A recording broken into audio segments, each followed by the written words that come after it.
first 5 games, we ended up going 0-5, like lost 5 games in a row of my sophomore year. Hmm. And I remember having like this moment in the locker room where I was like, I thought we were good. Like, what happened? And I really like to describe it as this kind of spectrum where you have, like your state of normal from normal and elevating your performance so that you're better than what you would be without it, right? But every single person is a performer, right? Whether you're a student and you're performing on an exam, whether you're a worker. They're learning that there is kind of a method to the madness of that athlete that's just so well rounded.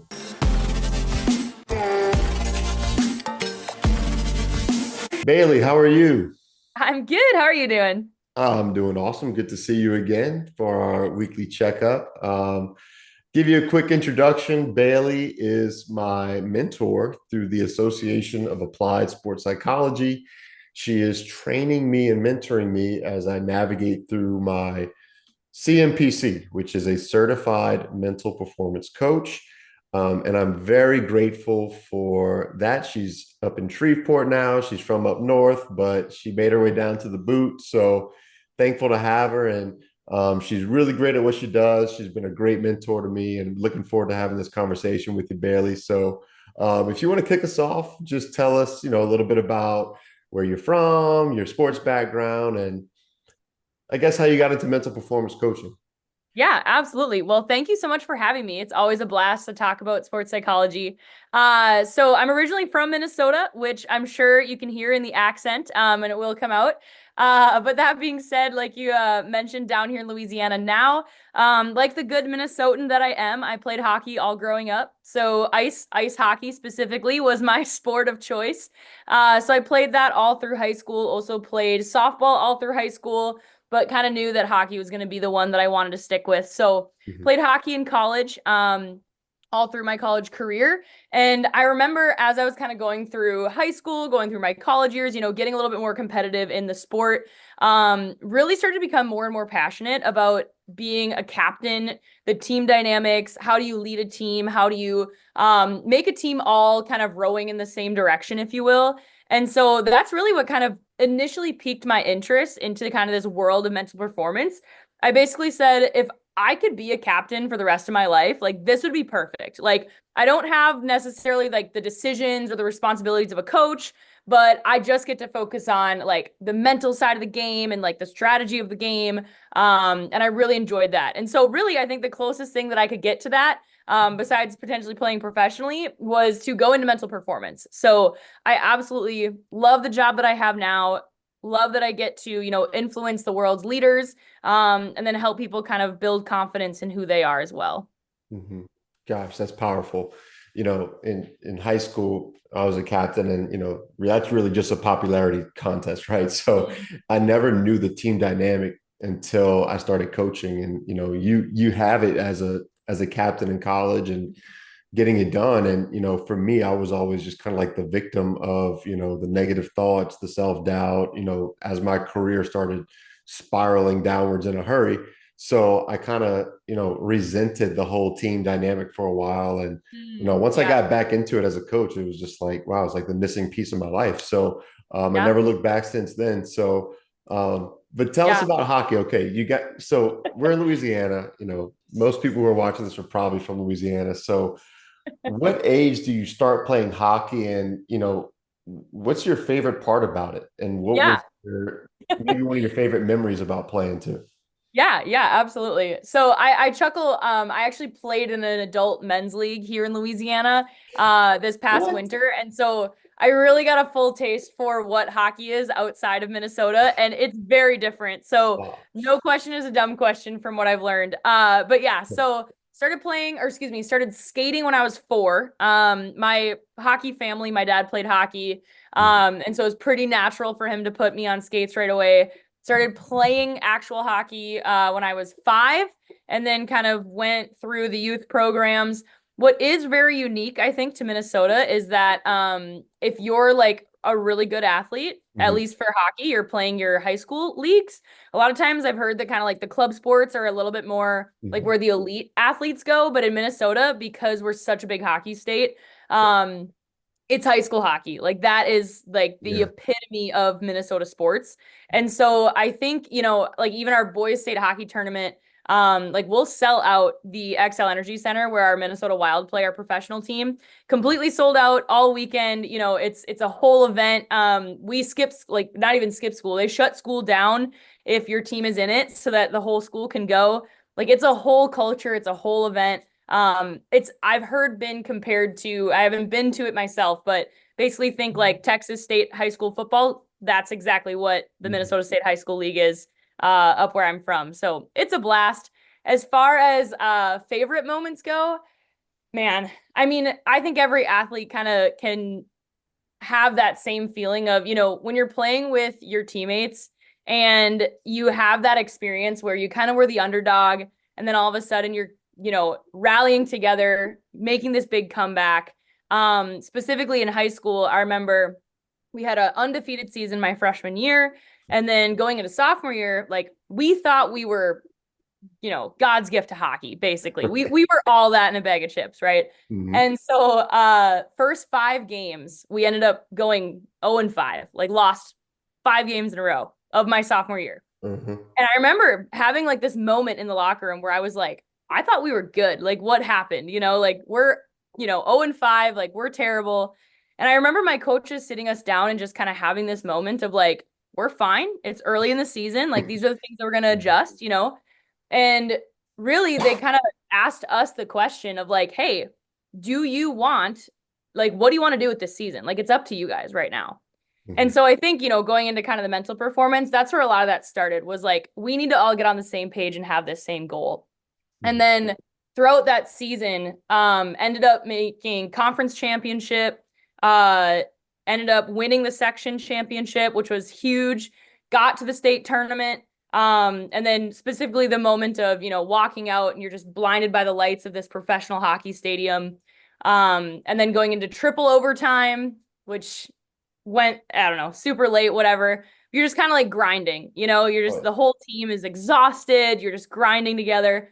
Ended up losing, which I wish this story had a better outcome too. But, it's just kind of like when you're in the depths, just grinding it out with your teammates. I'd have to argue is one of the best feelings as an athlete. Yeah.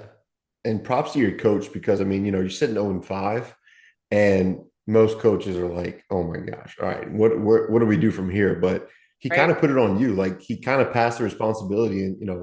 I mean, how much growth came out of that for you guys, Yeah. because you're sitting here 0-5, you don't know what to do. I thought we were good, this and that. And Mhm.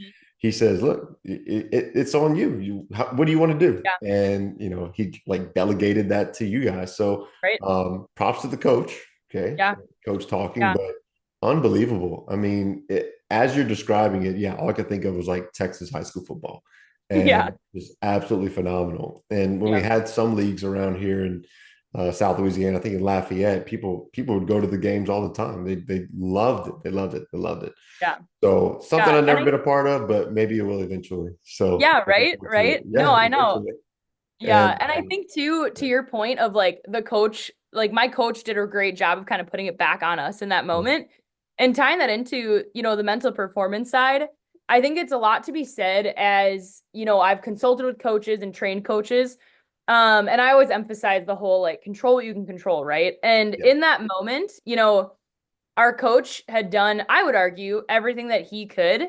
And so I do think that's a good reminder for coaches sometimes of like, hey, you can, give all the speeches that you want and you can prepare your team as best that you can.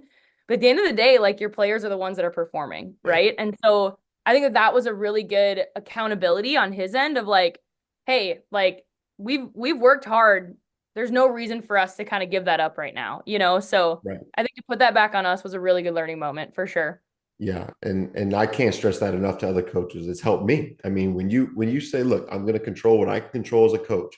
I'm going to Yeah. show up. I'm going to prepare them. We're going to study film. We're going to implement this scheme and practice it this many Mhm. times, and then you just play. Then you just Yeah. you just play. So you let it happen. So Right. diving into mental performance. So Bailey, I mean, you work with clients of all types. Mhm. Um, what can you talk about in terms of, how you're working with high achievers, you're working with people who are kind of in a rut. because a lot of times mental performance, some people think that you need mental performance coaching because something's wrong. But Mm, really, that's to me, being a psychology teacher is more of the clinical psychology side where, a lot of mental performance just is derived from positive psychology, where it's just mhm. like that, Yep. unconditional positive regard type system. So, how do you kind of relate it to or relay that information to clients and athletes that this is not for somebody who has something wrong with them per se, but Mhm. for everybody, and everybody needs to advance in mental Mhm. performance. Yeah, I think that that's a great point to make to a lot of performers is that I think that we get, that mental health kind of stigma placed onto us, as mental performance coaches. And I really like to describe it as this kind of spectrum where you have, like your state of normal, right, in the middle, right? Like this is just kind of like who average, right? You kind of have this end of the spectrum where we have maybe more of the mental health kind of clinical diagnoses, if Right. you will, where, you're seeing a counselor and potentially, getting help in those ways. But then I put us like on the other end of that spectrum. Like we're taking you from normal and elevating your performance so that you're better than what you would be without it, right? And so, I think that's an important point for if you are struggling with like mental health, right? Things like that. We do want to point you in those directions, but every single person is a performer, right? Whether you're a student and you're performing on an exam, whether you're a worker and you're showing up to your job every day and have to perform there, whether you're, in maybe more of like a tactical population and maybe you're in a position where you're literally performing with your life on the line. So I think that there's a lot of different ways that we can kind of look for, what does this performance look like? And kind of, how can we elevate that performance as well? Yeah, I mean, and I think the most important part about that too is that you don't need to have something wrong with you, like we talked about, but we know that all sports, all performers are going to go through highs and lows. Like you're a Yep. straight A student, you're going to make a B at some point. I mean, so the important part of mental performance, in my opinion, is making sure that you're, like you said, elevating yourself to that consistent routine, Yep. especially when times are good, because what do we call that? Building resilience. It's like the most important topic we talk about in mental performance and sports Yeah. psychology. So, very important to make sure that when you're riding the high, is that you just stay consistent, but you soak it all in because like we go into the visualization, you got to remember those good times. You got to be present at those good times. When you're practicing for those situations that are going to be stressful. Your team's undefeated. You're playing in the state championship. I mean, Hmm. Yeah. you got to be ready for it. So Yeah. the preparation is key for that. Yeah. Very cool. So talk about this, Bailey. When you start your initial process, how do Mhm. you go about determining the route that their coaching or their instruction may need in terms Mhm. of age, level of experience, and issues they're having versus high performers and on that Mhm. spectrum too. Yeah. Yeah. And this, to me, this is actually one of the most fun parts of my job. You kind of start to see like a or excuse me. You almost start to see the performer as like a puzzle a little bit Hmm. in a fun way, right? Where Yeah. I get to sit down with somebody. I get to sit down with somebody and I get to hear their story and kind of start with, I always like to start with some basic questions of tell me why you play your sport. What do you love most about your sport? Hmm. Or kind of like what got you into it, right? Like give me that kind of evolutionary timeline of like what your experience has been so far. And then I also like to ask if I were to sit down with your coach and I were to say, tell me what so and so's strengths are. And then also tell me what so and so's need to work on, right? What do they need to work on? And I like to ask that from the coach's perspective. And I'm sure for younger athletes, that can still be a little bit abstract for them to understand. Hmm. But I do think that it's important to ask from the coach's perspective because that way I'm not asking like someone who is a perfectionist, let's say. They're going to have a really hard time being like, oh, yeah, like, I'm really good at this, this, and this. But if I were to ask their coach, maybe they could be a little bit more objective about, my coach actually tells me that I'm really fast. Like, I'm a perfectionist, so I might not believe that, but my coach tells me I'm fast. Great. that probably tells me one, a lot about their mentality of might have a little bit of issues with actual confidence, self-belief, things like that. But also gives me some insight into what are their actual strengths, right? What is that relationship like, etc. So start with foundational questions like that. Experience with their sport, strengths, weaknesses. And another one that I really like to ask, especially for young athletes, is relationship with mom and dad. What does that look like? And specifically, I ask about what does the car ride home from a performance look like? Because I learn a lot by answering that question. You get some athletes who say, "Oh, I've never really thought about it. Car ride home is fine." Great. We probably have a decent relationship with mom and dad. Um, Other athletes, obvious distress when that question gets asked because car ride home, very difficult, right? It's a lot of, whether it's abrasive, whether it's why didn't you do this? They want to analyze it. Mom and dad don't understand. They didn't even play this sport. You can get a lot of information out of that question. So those are some of the foundational ones that I start or like to start with to ask. And then from there, it's a lot of, and this is where I think it's very important to continue growing in this field, because it's a lot of the puzzle piece now of, okay, based on how they responded, I'm pulling from my bag of tools that I have to understand, okay, what do I need to, is it self-talk that they need work on? Is it confidence? What tools do I have to help them with that based on what they're telling me? That's where I think it's fun because you kind of get to pull from your resources, but you only have that bag of tools if you've built up your knowledge and, you've done your homework and you've done your studying and you're growing as a professional. So that's something that is definitely, an encouragement as well to mental performance consultants. Continue to grow, right? Because then that way, when you're in that conversation and you're hearing answers to those same questions, you can have those tools to pull from and then give that to your athlete. Yeah. Awesome. And while we're on the topic of those youth athletes, parents, how do you feel about the situation or the current state of parents in terms of, them providing this service for their athlete? Because, some may be hesitant, some may be very open to it, some may just not know it's out there. So what would you kind of explain to a parent who inquires for the first time, like, and says, Yeah. Bailey, what do you do? That kind of thing. For sure. So definitely understand that, the parent is a very important process in working with youth athletes who are majority of my clients right now that I work with on the side. And I always try to emphasize a phone call with mom or dad right away to begin before I even meet with the athlete. One, because youth athletes, they're still young, so they don't always have maybe the awareness to understand actually what's going on with them. And so mom or dad can give me some insight into that. And then also too, I like to kind of give mom or dad that kind of affirmation of, hey, this is what I do. I'm going to talk with your athlete and we're going to go through, mentally, what are some of the things that they're working on, that they're challenged by, some of the thoughts that go on. My goal is to help them kind of build more awareness of where their mind is going and then respond to those things in a healthier way. Right. And the number one thing that I try to tell every single parent is I might say the exact same thing that you're telling your kid, but because I'm not mom or dad, it will be received differently.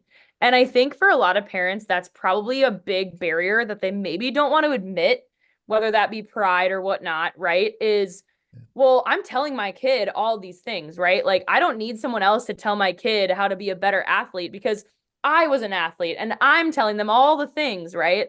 And I think, I even have an athlete right now who mom is their coach, and that's been really challenging. And so I'm sure that as a former athlete herself, as mom, she is telling her kid all the right things, right? But she's still mom. And so kid doesn't want to hear that from mom. And so I just really encourage parents, because I'm an outside source, that's why it's valuable, because I'm on the kid's team, right? Like the child or the athlete sees me as like, this person is just here for me. Not that mom or dad isn't, Right. but there's always that little bit of tension sometimes with a parent-athlete relationship, or can be. So I think it's Right. helpful to have that outside source. Yeah. And it's just a totally different perspective, because it's not like, the same thing as having your teammate on your side, in the Right. situation. Like Exactly.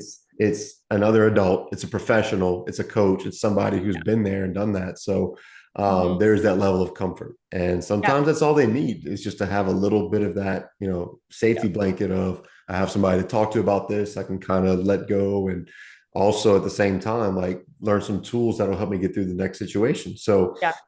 yeah, no, that's awesome. And I think that, like you said, no matter the situation, it's always going to be, kids, athletes will hear it and take it from somebody else over their parents all the Mhm. time. We see it Yeah. nonstop, and Mhm. if that's what's best for them, I think everybody should be invested into the progress and success of their athletes. So 100%. so be it. And Yeah. I think that I'm seeing the same thing, that parents are much more receptive to this, and they're Mhm. learning that there is kind of a method to the madness of that Mhm. athlete that's just so well rounded.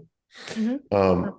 Cool, Bailey. So let's finish with this. I mean, so you've now gravitated towards teaching mental performance and teaching sports psychology. So let us in a little bit on how that process went and came about and what you may have learned, liked from going into the teaching of sports psychology Yeah. from actual coaching. Yeah, for sure. So for me, being in the applied field is still very important to me. And I think that the best professors were the ones who had real life experience. Mhm. So as a professor now myself, bringing in my own applied experience working with athletes is extremely important.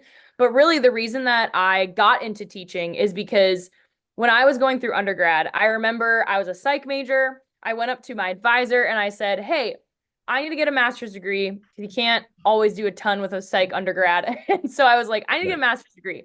What should I get a master's degree in? I'm thinking sports psychology. What do I do to get a degree in sports psychology?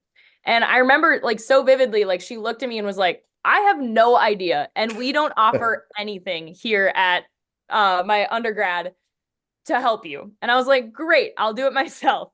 And so, figured it out and got some internships and made connections and whatnot. Right. And she was very helpful, as much as she could. But reality was, sports psychology is just still a new enough field that there's just not a lot of it out there. Hmm. And so, I went back to then after I got my master's degree and had a little bit of experience in the applied field, went back to my advisor at my undergrad and basically said, I don't want anybody else to go through that. Can I please write a course on sports psychology just as an introduction?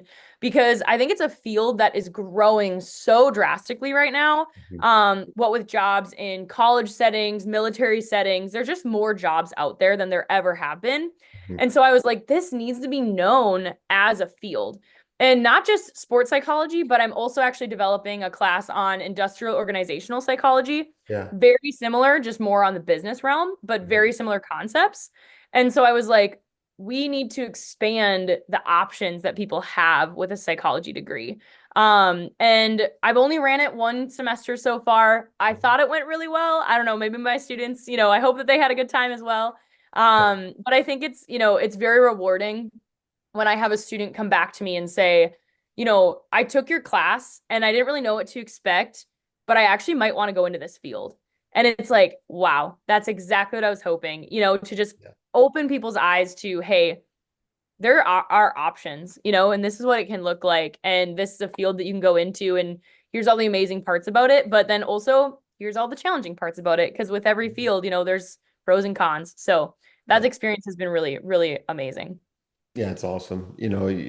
Uh, it's the worst feeling when you just feel like you just nailed a lecture. You just crushed that session, and then you're waiting for some feedback, and everybody's kind of like out of it or bored or whatever, and you're Yep. like, "Come on!" But then if it just gets to one person, like it makes it all worth it. So like that Yeah. one person who told you, "I really like this stuff. I kind of want to get into it." It Yeah. just makes it all worth it. Even if I was teaching every day to one person in the classroom and I knew Mhm. that they were getting something out of it, I would be Yep. totally fine with that. So 100%. can't please them all, but at the same Yeah, time, like it makes it so worth it when we hear that positive feedback. So very for cool. sure.